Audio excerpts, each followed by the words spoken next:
বাংলাদেশ এবং পাকিস্তানকে সারা পৃথিবীর মানচিত্র থেকে আমরা মুছিয়ে দেব। বজরং দল হুঁশিয়ার করছে বাংলাদেশ পাকিস্তানকে। এবং আবারও বলছি, ভারতবর্ষ থেকে যারা পাকিস্তানের প্রেমী, যারা পাকিস্তানের গুণগান গাইছে, যারা গাইছে বাংলাদেশের গুণগান, তাদেরকে বলে রাখছি, বজরং দল থেকে হুঁশিয়ার দিয়ে দিচ্ছি, আগামী দিনে তোমরা কিন্তু এই ভারতবর্ষকে ছাড়ো, এই ভারত মাতাকে তোমরা ছাড়ো, হাতে অস্ত্র তুলে রাখুন, পাকিস্তানকে কোন ভাষায় জবাব দিতে হবে।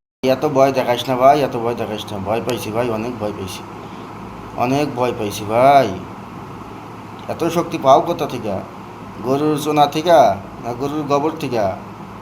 গরুর গোবরে এত শক্তি না গরুর চোনাতে এত শক্তি? কি রে, তুই বাংলাদেশের মানচিত্র মাটির সাথে মিশিয়ে দিবি আর বাংলার জনগণ চায়া চায়া থাকবো? চায়া চায়া দেখবো নাকি? তোর আয়, বাংলাদেশে আয়, দেখি কত বড় ক্ষমতা তোর। আয় দেখি। এক পাশে পাকিস্তান, আর এক পাশে ডক্টর মোহাম্মদ ইউনুস, আর এক পাশে চীন। সামলাতে পারবা তো দাদা বাবু? সামলাতে পারবা না গরুর পুটকির মধ্যে ঢুইকে পলাইবা? সামলাতে পারবা তো? চুনা বেশি করে খায়া শক্তি বাড়াও।